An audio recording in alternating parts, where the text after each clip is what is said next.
Arizona. Just left the house. I saw a ton of prickly pear cacti, if you will. The fruits are all over the ground. And the prime time, I thought, for picking was usually November, December. That's when they're really nice and plump. It's mid-January right now. There's a lot on the ground in this one area. Where we are, there's a lot more wildlife. And I'm just driving south to Camelback Mountain right here, and it's not like it's that different, but I'm sure there's a lot less, many less javelina, probably a lot less coyote. So you're not seeing really much prickly pear cactus on the actual cactus where we are, but over here there's a lot, and they're on the ground shriveled up. There's still some good ones up on top, but it's in a really busy area, and I feel kind of weird. I mean, there's cars driving by, and I don't know what like the even legality of picking this stuff would be, but at least the stuff on the ground can go to the chickens. So, you know, we're turning prickly pear cactus fruit into eggs. That's cool. I'm very, very cool with that. I have no problem with that. I'll probably pick some fresh ones that are on the actual plant still, and we'll run that through the juicer.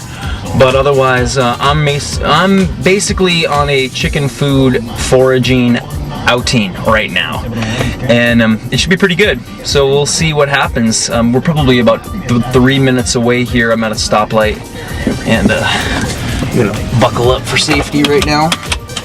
Don't want to get pulled over. It's 3:30. A beautiful day. A beautiful day. Earlier we fed the chickens. Found some pumpkin seeds and some flax seeds in the fridge that felt like giving those guys a little bit of that, and some dried figs that we soaked for a while, and they started to turn a little alcoholish a little bit, and no one was really eating them, so chickens get them. Gave them a couple pads of wheatgrass today, so they've been eating good, and we're gonna let them out pretty soon. We like to let them out in the afternoon so we don't have to get them all back in, and you know, this way they just want to go back in on their own. Here we go. I'm gonna pull in right here. This might be it, maybe not. Maybe I'll try one more. Just these little side streets here around Camelback Mountain are a little confusing. Tons of good stuff around. You know, it's funny, the more you get into this stuff, the more you realize that there's really food everywhere. And it's a lot different, I'm telling you, it's a lot different in Phoenix compared to Los Angeles. You'll see a lot more food plants growing around in Phoenix. LA, it's tough. You'll see some citrus, you might see a few cool things, some people that know what's up, they're growing some stuff, but otherwise, not much. But here, especially in like the Arcadia region of Phoenix, which is just north of Phoenix by probably 5 minutes, there's friggin' food everywhere. See it all over the ground, and it's a total trip. So I'm really excited to see what this produces. And I'm just gonna turn around here, and then we're gonna pull up. All right. Okay.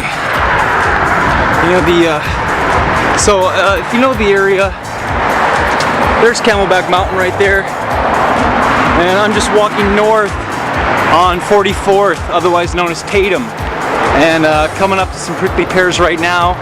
They're looking pretty good. Right there.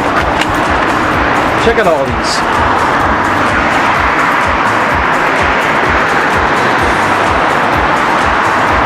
So I'm just gonna go to the end of the line here, and we'll see if we can fill this box up. I've got my gloves, and we're ready to go. I don't think it's gonna take long to fill this box. That's my only goal really, is just to get that box filled, and then we'll be set. And I think there's plenty. There's really plenty. I kind of wish I would have worn a little more camouflage, but it's a lot of traffic.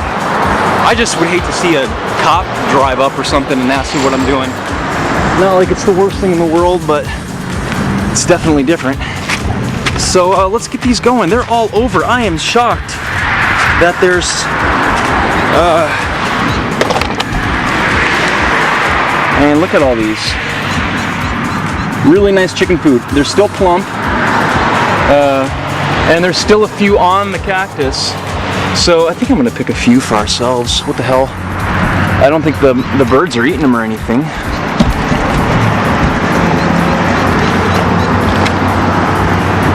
Gloves, always.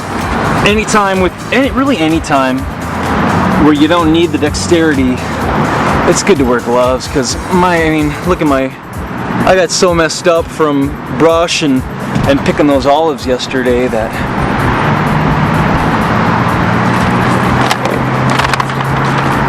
Chicken out!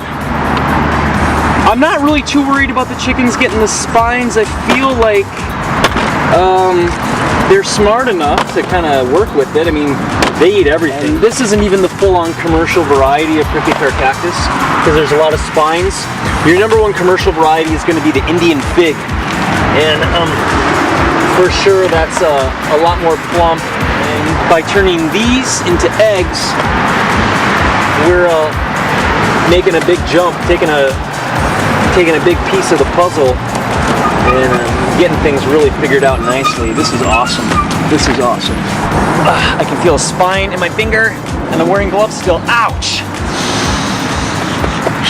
Ow! All the way through. It went through the leather.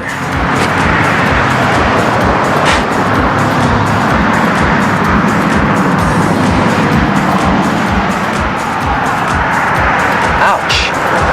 Well, that just goes to show you, even though you're wearing gloves, leather gloves, and I thought these were fairly thick, it's still pretty important to be careful. So again, right in the middle of Phoenix, Arizona, basically, picking a ton of free, nutritious, basically wild food, and it's good. I got no complaints, and whatever you can eat, you can definitely feed to your animals, and that's a big piece of the puzzle. Look at that. Look at beautiful purple juice. You can really take foraging to a whole new level when you start including it for your animals. Because there's certain things that usually humans just aren't going to deal with, per se, like going through this stuff. I mean, this is some pretty janky stuff for us, a lot to deal with, but for chickens or for, let's say, like pigs or anything really, you can really make a big difference. Like, look at it, these are great. These are great. And I'm gonna go through here, this box, after I get home and see what might be worth juicing, because there are some really good ones even on the ground. Ugh. This is great. I'm really glad I came out here. Should have been doing this a long time ago. Awesome. Really, really good. They're not the plumpest, but they've got some good size to them, and they are pretty seedy, but if you think about the nutrients inside, wow, it's pretty serious. Even with using the gloves, they went right through the leather, and it's amazing what one little prickly pear spine how it'll annoy you. It's crazy. Wow. I'm gonna finish this up, and then we're gonna drive back home and give these to the chickens and see what they do with them. This will be interesting. Some were plump and fresh, some were a little rotten, kind of brown. You'll see the difference. But I've got spines on me despite my precautions, but it's just part of the game. I tell you, like, the more I get beat up doing this stuff, the more I love it.